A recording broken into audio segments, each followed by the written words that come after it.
Hello and welcome to another series for the creative writing community here on Holding It Together Apart.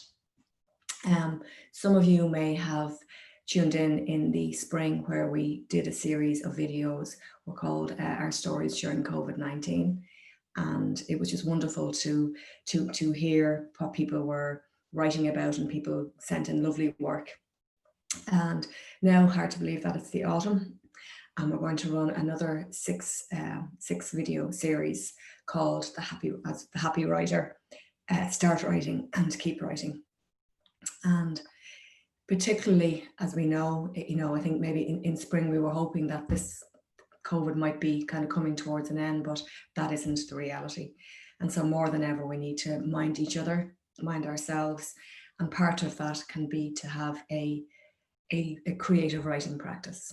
And so over the next 6 videos, that's what we're going to be doing. We're going to be exploring what it means to be a writer and what can we do to try and write regularly and happily. And I'm really looking forward to being on this journey with you. So we'll get going. Yeah, so there's something about the happy writer, and I've run a few courses like this in different places, and writers often tell me afterwards it was the word happy that kind of got them interested, because if our writing can't make us happy and can't bring us that sense of fulfillment and satisfaction, then it can be a very lonely activity or practice indeed. So we're going to be exploring just how maybe to start writing, and then what can help us to keep writing.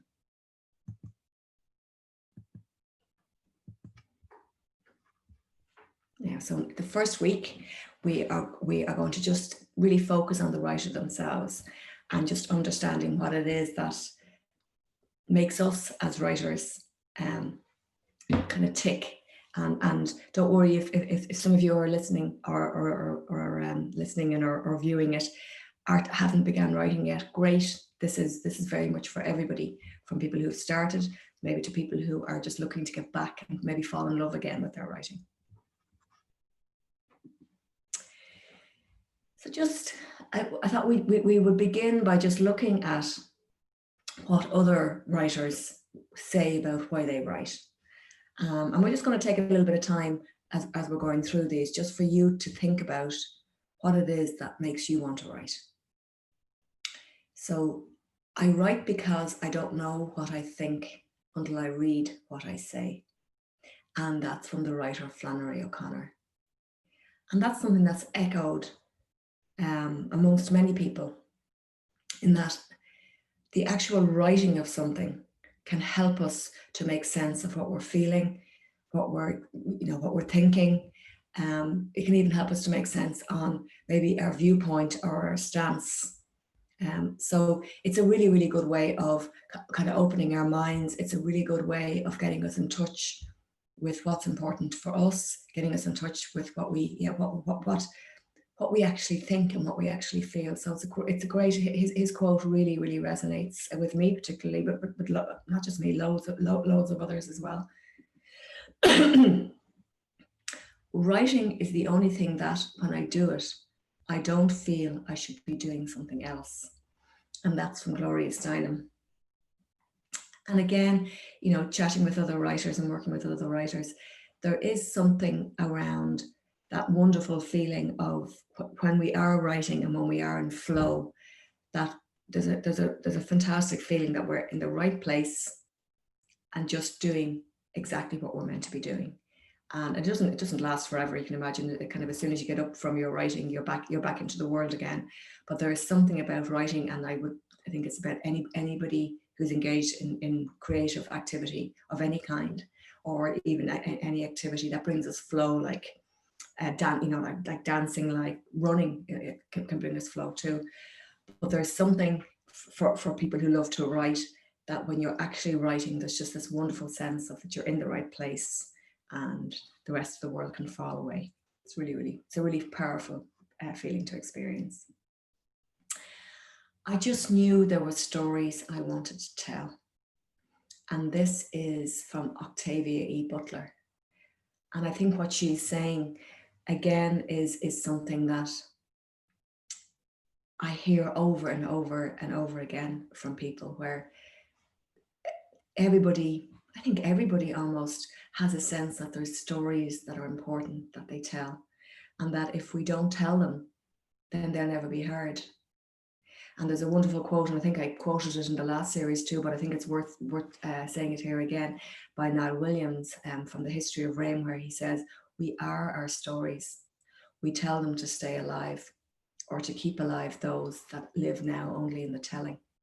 So there is something extraordinarily powerful about telling our own story, and often maybe telling the story of our family, those that maybe no longer can tell their story. So we honor them by telling their story. And Seamus Heaney said, and this is a part of a poem, it says, "I rhyme to see myself, to set the darkness echoing." I rhyme to see myself, to set the darkness echoing. And there is something very true about that. That when we write, and obviously in this case as a poem, when we kind of rhyme, we can see ourselves in a very different light. We can step back from our lives and view it often from a very compassionate perspective. So it's a very powerful thing. And to set the darkness echoing. And I think writing is wonderful for letting us write about everything and anything.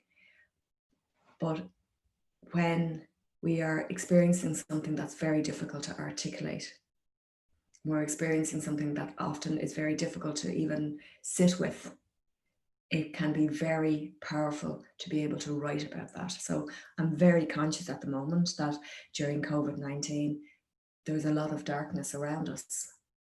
There's a lot of uncertainty, and there's a lot of very strong feelings. So the idea that we could write in order to, in some sense, create a lightness out of the darkness that's echoing around us. And these were the words. These are my own, and these were words from one of the first poems I wrote, and this is literally the length of the poem. And it just is. I just want the words to cushion me when I fall, to sit with me a while until I catch my breath, to hold my hand so I know I am not alone. So just to give yourselves a minute maybe to grab a notebook, maybe pause the video, grab yourself a notebook and just sit for a moment with the question, why would I like to write, or why am I writing? Why is writing important to me? And just think. We've got some lovely answers there from other writers, but just for you, what's the most important thing for you? You know, why have you taken the time to sit down and watch this video? Why is writing important to you? Just take a moment to think about that.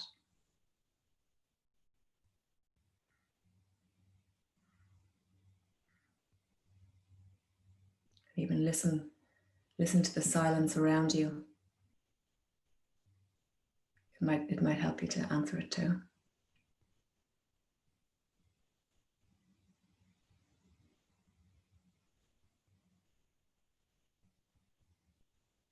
Why is writing important to you?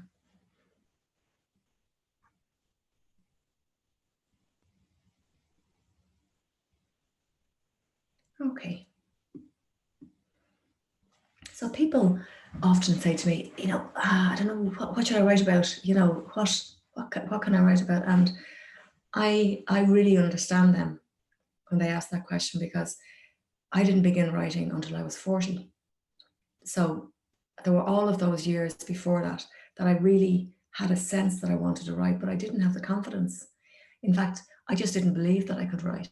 There were, you know, there'd be no writers in my family, and there was no one around me that was a writer. So the idea of me becoming a poet or a writer was just kind of mad.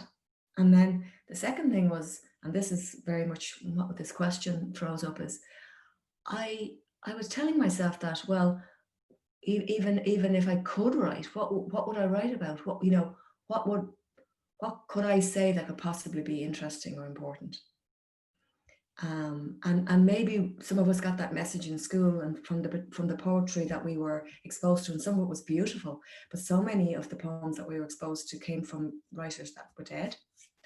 So many of the poems came from one gender, typically, obviously, men. And now, thankfully, there's an amazing range of voices that we are hearing, but we didn't get that opportunity. Certainly, when I was in school, we didn't get that same opportunity to hear the same range and diversity of voices. So I didn't have any sense that I could write. And so, if you know, at the time, I didn't realize that I could write about what I knew, that I could write about who I am, and that I could write about just where I am in the world, both kind of physically and also in terms of where I stand, what's my viewpoint of the world. So write what you know, write who you are, and write where you are. And it doesn't, the writing of it is what will make it important, and it'll make it important to you.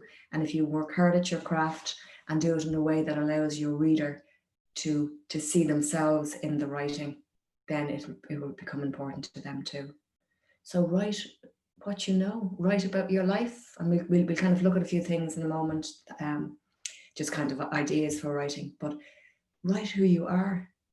You know, if you are, you know, there's just such a range of things that we could be.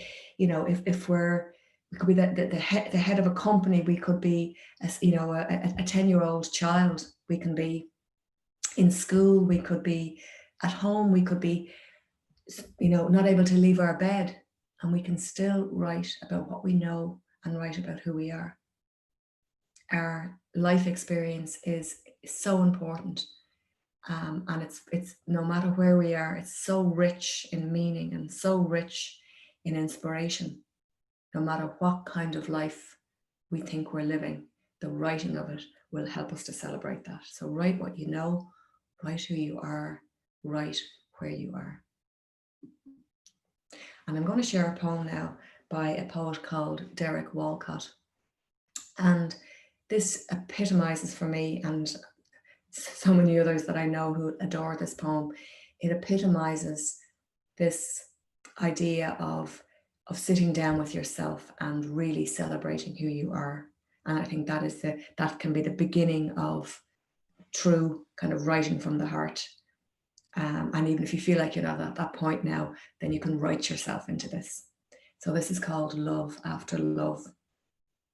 The time will come when, with elation, you will greet yourself arriving at your own door, in your own mirror, and each will smile at the other's welcome and say, sit here, eat. You will love again the stranger who was yourself. Give wine, give bread, give back your heart to itself, to the stranger who has loved you all your life, whom you ignored for another, who knows you by heart. Take down the love letters from the bookshelf, the photographs, the desperate notes. Peel your own image from the mirror. Sit, feast on your life. Just give yourself a moment to sit with those words and the invitation that is in that poem, to sit and feast on your life. And I was working with somebody recently, and they said, oh, sit, feast on my words.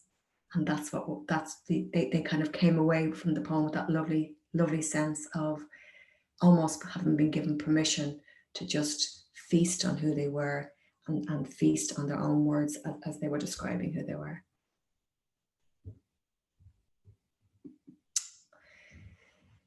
So I literally spent, 5 minutes just thinking about, what are the kind of things that we can write about? And when we're looking at these, I want you to be thinking in your head and writing down for yourself all the other things that even are popping into your head that you can write about. Childhood is something that comes up all the time. Our childhood memories, I think many of our childhood memories are so rich. And even if things have been difficult when we were children or happy, it doesn't make any difference in terms of there's something about those memories that they come up time and time and time again in our writing. Our passion, what is it we're passionate about? And then we write about that.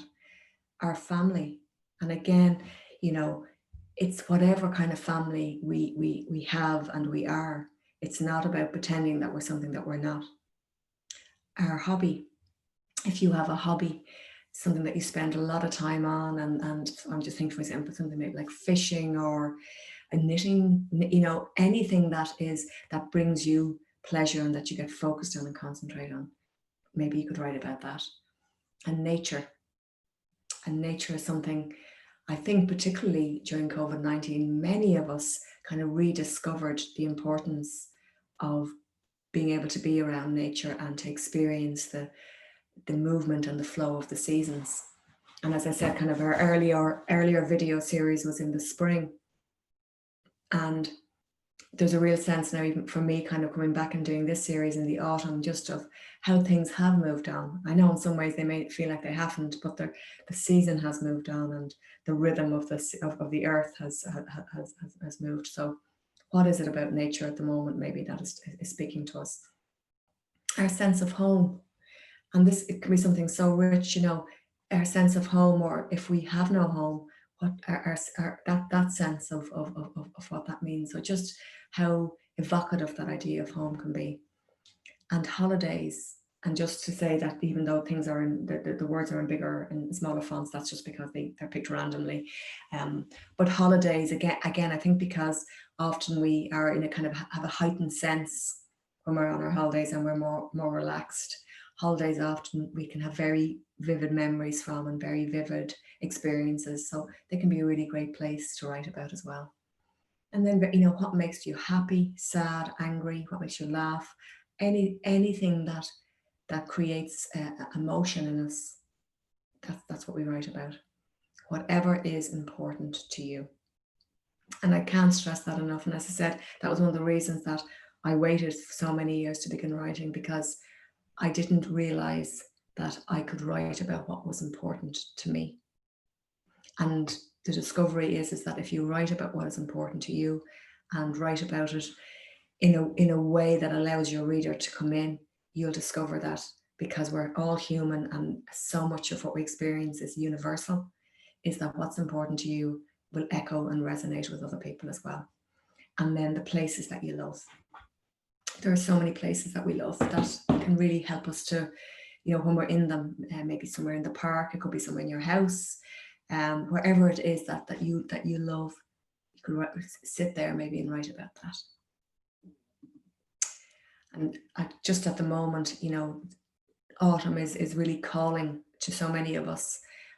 So what is it we might write about, even just in this moment, in the richness of autumn? And often we think of, oh, kind of autumn, we're heading towards the darkness, obviously, and the kind of the dreariness and the monotone of winter. But in fact, there's such richness and color at the moment.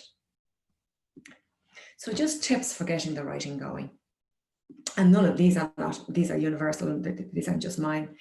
And this one was really, I suppose, celebrated in a book by a woman called Julie Cameron, who wrote The Artist's Way. And she talked very much about this idea of kind of journaling. So just write for 15 minutes nonstop in a notebook. Don't worry about spelling or making sense. Just keep writing and let the words flow. This will help your writing muscle to develop. So there is something, in the same way that if you're going to begin maybe even jogging, you know, kind of a couch to 5K, is that you need to begin to build up your writing muscle. And that literally is, and the idea of writing nonstop means you don't have to be censoring yourself about thinking about what you're writing. You just simply write and write and write. And it's amazing how you begin over a period of time, just to feel the flow of your words and feel the flow of your sentences in a way that you think, oh, that kind of sounds like me. Read as much as you can, whatever kind of writing that you enjoy. So whatever, you know, the idea that there's good writing and bad writing, let's chuck that out the window for the moment and just say, read what it is that you enjoy, whatever kind of writing that appeals to you, you read that, because reading really helps us to see how words can be used in different ways. You know, so if it's a magazine you're enjoying reading, if it's a comic book that you're enjoying reading, if it's, you know, if it's Ulysses you're enjoying reading, it doesn't matter. Just read as much as you can, because as writers, we're constantly absorbing. Oh wow, gosh, I didn't know you could do it like that. Oh, I really like the way that she's using that word. Oh, I really like the way that sentence is formed. Oh, you know, we're learning all the time when we're reading. So read as much as you can. And just at the very beginning, don't share your writing with anyone. Just let it be between you and your lovely words. Many times when people are beginning to write, they want to show people immediately, and two things can happen. One is somebody can not give you the response that you're hoping for, and that can be very difficult. But the second one is that what they say they're enjoying about your writing in the very beginning may send you off in a direction that's more to do with what they like as a reader, rather than what's right for you as a writer. So just at the very beginning, just allow yourself the freedom just to write for yourself. And later we can talk about introducing in the kind of readers that will really help you with your writing. And you write using language you're comfortable with. There's no need to try and sound like a writer. Your own words are perfect. So often when we begin writing, we think we need to use big words, or we think we need to sound somehow intelligent or serious or whatever it is. But our true writing selves, our true writing voice, is very much language that we are comfortable with, and that sits on our tongue in a way that it's very clear that it's coming from us, rather than kind of words that we've picked just because we think that they sound good or they look good.